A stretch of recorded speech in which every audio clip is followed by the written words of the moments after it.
commencer concernant Jésus qui s'en a, parce qu'il peut prier, et il est important qu'il nous connaisse avec qui ça a le bien affaires, qu'il y était vraiment.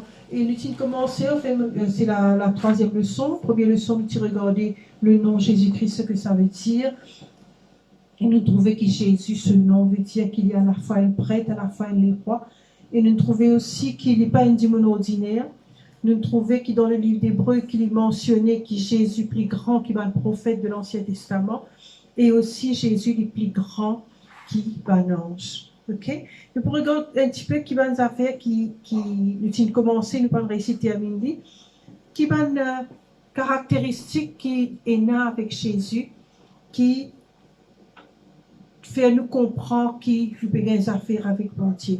Nous regardons dans Michée, le chapitre 5, le verset 2, qui peut dire qui de sa village qu'appelle Bethléem Ephrata pour venir un roi qui c'est l'origine dans l'éternité. En d'autres mots, un roi éternel.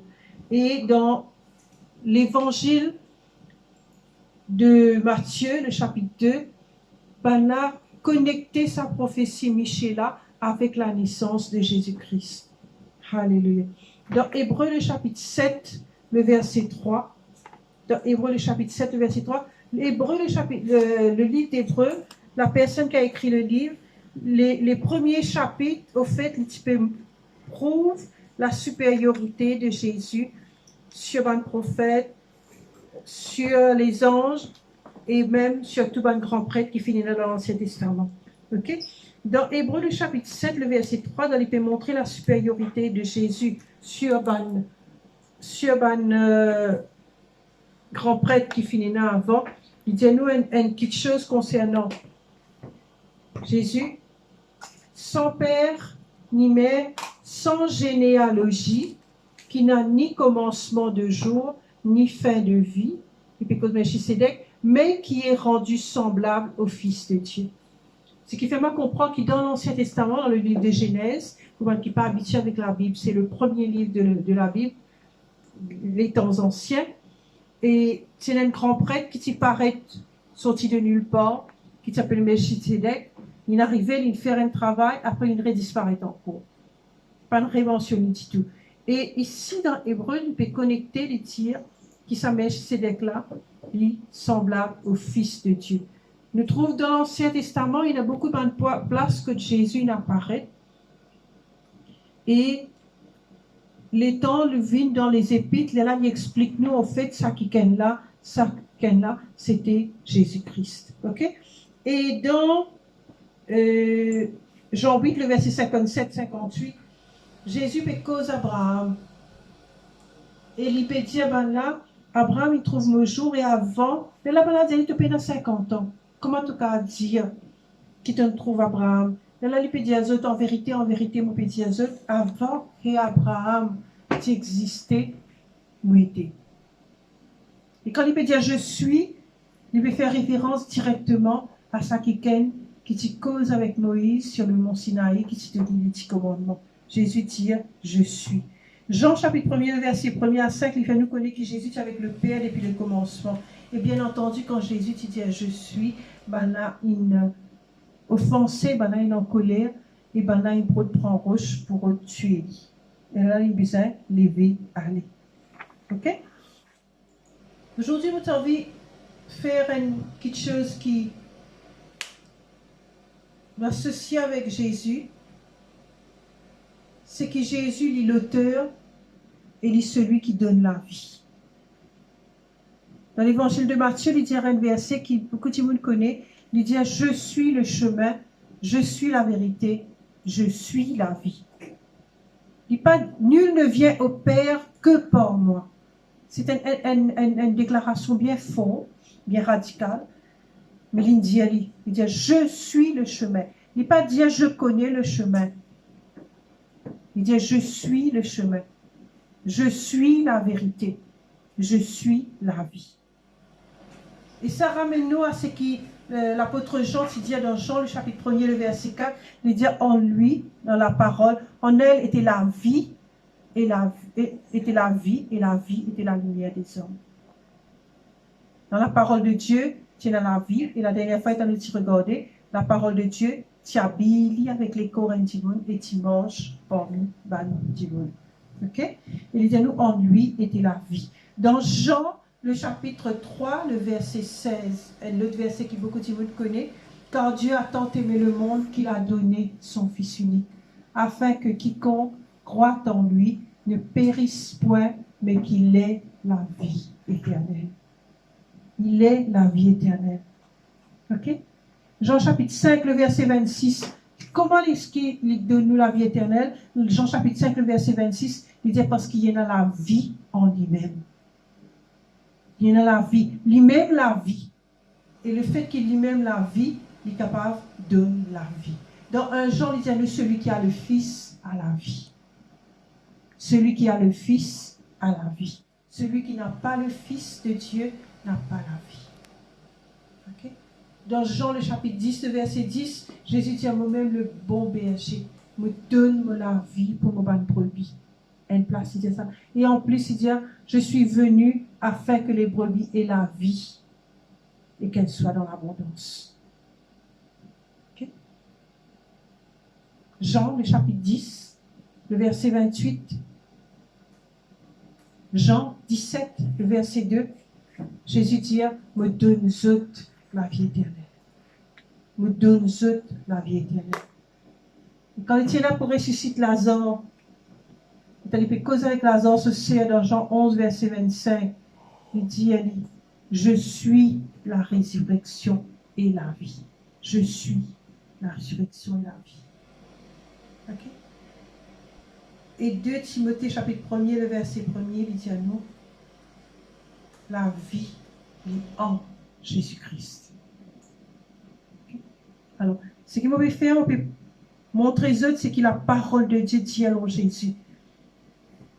Et là, nous trouvons qu'il dit à nous, il est l'auteur et il est celui qui donne la vie.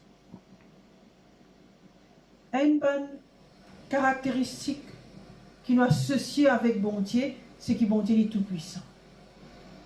Bon Dieu est tout-puissant. Tout le monde connaît ça, bon Dieu est tout-puissant. Mais quand nous lisons dans les évangiles, nous trouvons Jésus qui fait toute qualité miracle. Toute qualité miracle. Il n'y a aucune situation qui ne paraît devant lui, qui ne capitule devant sa situation. Jamais il ne peut pas mettre la main ou la tête, crier à Guémo, désespéré, découragé, ne plus connaître qu'il peut faire. Jamais il ne peut pas faire face à cette situation. Okay? Dans Matthieu 8, nous trouvons lui calmer la tempête, commande du vent, commande la mer arrêter. La mer du vent, écoute-lui. Là même ce banal disciple a fini de connaître banal qui a été dit ça. Et si tu es dans Maurice, tu peux dire dis même ça. Okay? Il calme du vent, il commande la mer arrêter, il commande du vent arrête de souffler, finit dans un grand calme. Dans même Matthieu 8, avant c'était 23, 27, 28 à 32, tout de suite après, il peut chasser un démon, ou un démon qui possédait. De Matthieu 9, verset 18 à 25, il ressuscite un démon mort. Comment il ressuscite un démon mort? Il a dit, il n'est pas possible. Il n'est pas possible pour un démon ordinaire, mais Jésus n'est pas un démon ordinaire. Jésus a la vie dans lui. Lui-même la vie et il donne la vie. Ok? Je me suis découvert la dernière fois que c'est lui qui a créé toute la nature. Il donne la vie. Ok? Dans Matthieu 8, verset 13 à 21, il multipliait du pain pour nourrir la foule. Multiplier du pain, multiplier poisson pour nourrir la foule. Et dans tous les 4 évangiles, nous trouvons Jésus qui guérit les malades. Il y a ma place quotidienne, tout bal qui t'y vient vers lui. Maladie, tu obéis devant lui. Divan, tu obéis à lui. Val, tu obéis à lui. Démon, tu obéis à lui. La mort, tu obéis à lui. Qui s'en a été Jésus? Jésus, le Fils de Dieu. Ok? Nous continuons. Une autre chose qui nous associe avec mon Dieu, c'est qu'il m'a dit partout. Ça me le fait dire la dernière fois. Il dit que 2 ou 3 assemblés en mon nom, me là au milieu de eux, partie 18, verset 20. Me là au milieu de eux. Partie 28, il dit tout le temps jusqu'à la fin du monde, me là avec eux. Tout le temps, me avec eux. Il dit jamais me quitte toi, jamais me abandonne toi. Peu importe dans quelle période de l'histoire de l'humanité tu vis, n'importe quelle période, n'importe que tu étais, il dit jamais il ne quitte toi, jamais il ne abandonne toi. Ce qui fait moi comprendre qu'il peut t'asseoir toi, jamais il peut l'ordre toi. Ok? Et une bonne petite chose qui nous associe avec bon Dieu, c'est que bon Dieu connaît tout ça, quelque chose. Souvent, on nous cause de dire, bon Dieu connaît, bon Dieu connaît, bon Dieu connaît les cœurs, bon Dieu connaît, bon Dieu connaît. Et nous trouve dans Jean le chapitre 1er, le verset 42. Jésus commence ce travail et il peut aller ce disciple. Ça m'a dit qu'il peut joindre là, c'est la première fois qu'il peut trouver qu'il peut joindre eux personnellement. Mais pourtant, quand nous regardons dans Jean le chapitre 1er, le verset 42, Jésus trouve, et donc quelqu'un appelle André, il amène son frère vers Jésus. Il conduit à lui vers Jésus. Jésus est allé regarde lui. Jésus dit, toi, tu t'appelles Simon, toi. Tu es le fils de Jonas. Tu peux être appelé Céphas, ce qui veut dire Pierre. Il n'y a pas nous qui sur carte d'identité, il n'y a pas sur l'acte de naissance. Il dit, Jésus connaît tout le monde. Il connaît toi, il connaît tous les cœurs, il connaît tout ce qui te traverse, il connaît toutes tes pensées. Ok? Et il connaît l'avenir aussi. Et un petit peu plus devant, nous avons verset 47, Jésus voyant venir à lui, Nathanaël dit de lui, voici vraiment un Israélite dans lequel il n'y a point de fraude.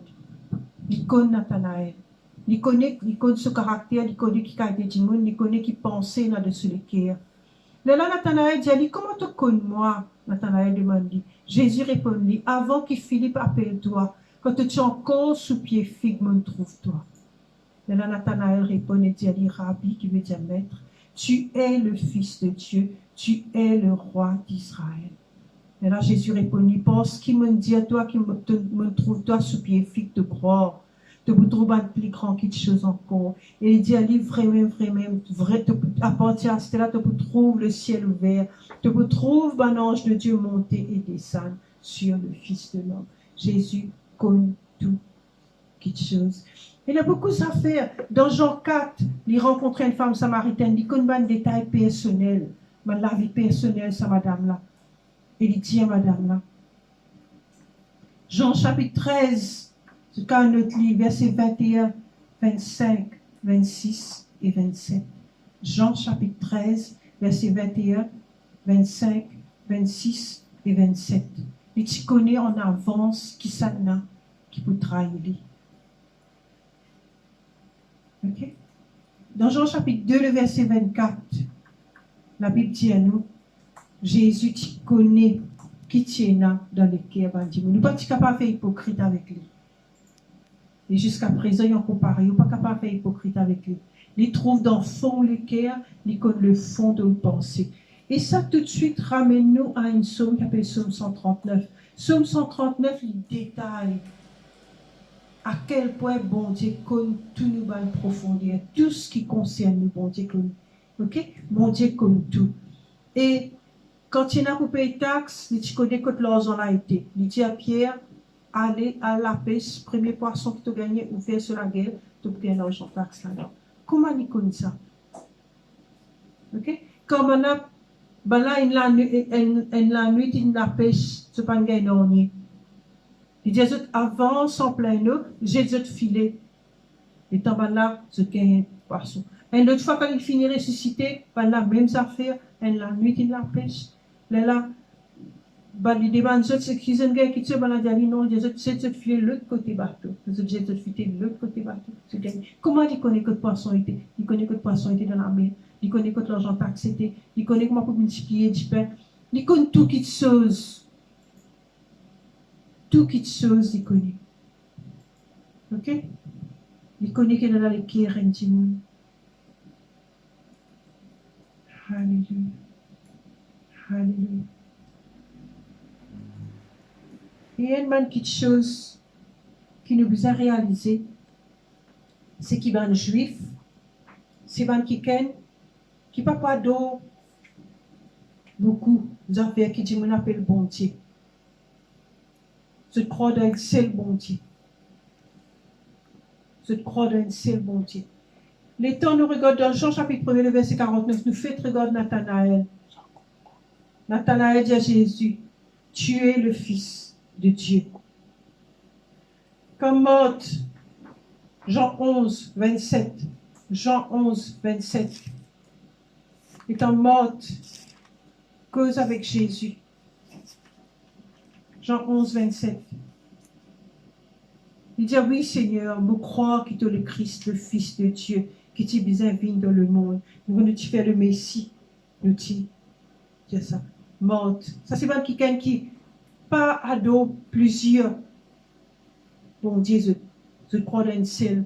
Et ça va dire là, puis reconnaître qui est Jésus, le Fils de Dieu. Étienne, dans Actes chapitre 7, le verset 55 et 56. Il dit, me trouve le Fils de Dieu, puis debout à la droite du Père. Me trouve-lui. Et quand il peut faire référence à Jésus, il peut dire, me trouve-lui, bon Dieu. Il peut dire, debout dans le ciel, à côté de ce trône. Ok? Jean chapitre 20, le verset 26 à 29.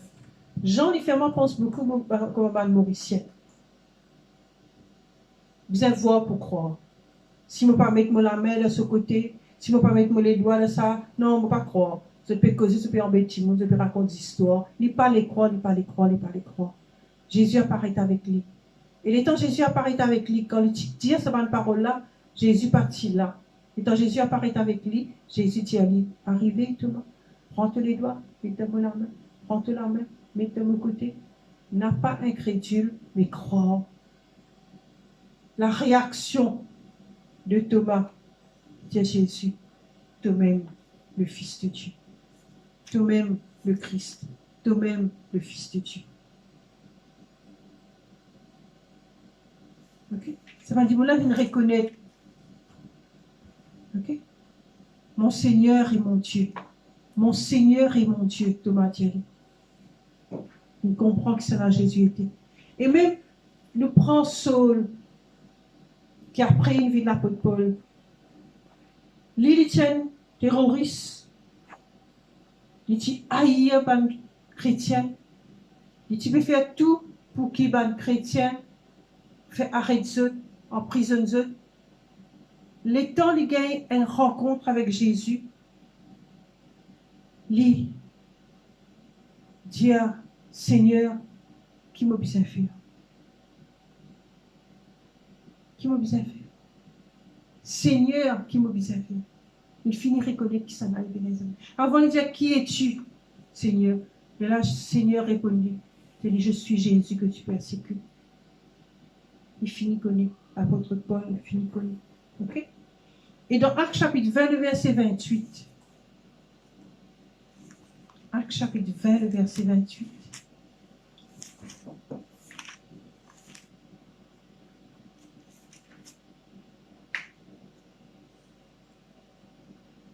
Dis-nous, prends garde à ce même, il peut cause avec Balancien. Prends garde à ce même et à tout le troupeau sur lequel le Saint-Esprit finit établi comme un évêque, pour paître l'Église du Seigneur qui s'est acquise pour son propre sang. Le Seigneur, le sang, et dans la Bible, il dit le sang de Dieu. Dans la Bible, il dit bon Dieu se dit sang. Okay? Alors, ça, c'est du monde qui est juif, qui rencontrait Jésus, qui réalisait quand on rencontrait lui, ce n'est pas quelque chose à faire avec un petit monde ordinaire, c'est quelque chose à faire avec bon Dieu. Et quand il mentionne la terre, même un petit monde qui est parti juif, dans Matthieu 8, verset 5, il y a un centurion. Un centurion, c'est un soldat romain qui en charge un groupe de 100 soldats. Quand il approche avec Jésus, il appelle lui Seigneur. Dans Matthieu 27, verset 54, Nous gagnons l'autre centurion Robin, lui aussi pareil. Même l'approche, Seigneur. Marc chapitre 7, le verset 28. La femme syrophénicienne n'est pas juive du tout.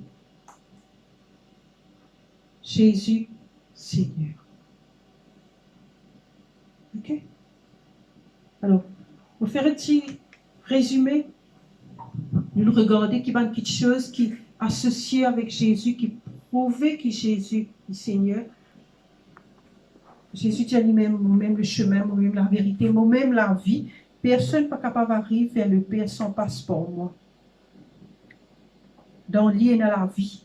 Il donne la vie éternelle, celui qui est dans l'île dans la vie. Il donne sur la vie pour sauver une brebis. Et c'est ce qu'il fait à la croix, il donne sur la vie. Il donne sur la vie pour sauver une brebis. Il dit, moi, je venir faire que une brebis dans la vie et qu'ils soient dans l'abondance. Moi-même la résurrection, moi-même la vie. Et il dit à nous la vie, il en Jésus-Christ. Il y a une place même quand il dit à nous, lui-même le Père de vie qui descend depuis dans le ciel. Ok? Alléluia. Nous découvrons que Jésus est présent partout.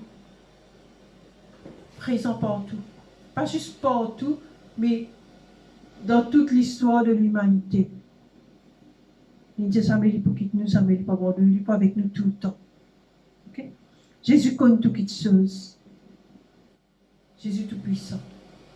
Il n'a aucune puissance qui est capable de tenir contre lui. Il dit à lui-même, les portes du séjour des morts ne sont pas capables de prévaloir contre l'Église. Ok. Et puis il y a une petite chose aussi qui me tient envie, partage avec ceux qui associent avec Jésus. Jésus pardonne pas de péché. Et même quand tu peux pardonner pas de péché, il y a des gens qui peux offenser quand tu peux faire ça, parce que tu peux dire qu'il droit il y en a pour il pardonne pas de péché, juste bon Dieu qui gagne le droit de faire ça. Et là, il y a une place que lui-même disait prouver dans Luc le chapitre 5, le verset 17 à 26. Luc le chapitre 5, le verset 17 à 26. Il dit, ben là, qui est plus facile pour dire, un dimanche, te péché fin pardonné, ou bien pour dire, lever marcher. Il dit, pour montrer, ben là, qui lit le Fils de l'homme, il y a un pouvoir pour pardonner le péché. Il dit à Saint-Michel là, lever marcher, dis-moi là, lever marcher. Ok? Et là, ben là, tu as un collègue qui fait dire ça parce que tu peux dire, c'est ce bon Dieu qui gagne droit. Tu as une raison que c'est ce bon Dieu qui gagne droit. C'est que je sais, ça ne fait pas te réaliser. C'est que bon Dieu qui gagne raison. Et les temps, il lève ça qui est paralysé là, il fait lever marcher. Il peut faire autres connaître que ça n'a pas été. Il va là, se laisser coucher, c'est pas comprendre qu'il peut faire. Okay? Jésus pardonne le péché. Luc 23, verset 34. Ça qui est crucifié à côté de là, petit bandit. Jésus t'y crucifié entre deux bandits. Ok? Il t'y pardonne, elle là-dedans, il dit, Seigneur, rappelle le bandit, il dit, tu pas avec moi, Jésus pardonne. Et les temps de peut clouer l'île ou la croix, il peut dire, Seigneur, pardonne ça bande qui est là. Je ne sais pas qu'on peut faire. Jésus t'y pardonne. Ok? Et dans Luc le chapitre 7, le verset 47 à 50, ben là, peut-être une femme, Luc le chapitre 7, le verset 47 à 50, ben là, il y a une femme pécheresse devant lui. Il pardonne la femme. Jésus pardonne le péché. Ok? Et tellement il pardonne le péché, là, Colossiens chapitre 3, le verset 13, il dit, nous pareil comment Christ il pardonne toi. Toi aussi fais pareil. 3.13, Colossiens 3, verset 13. Ok? Pareil comment Christ, il pardonne le péché, il pardonne toi, tout le péché, toi aussi, faire pareil.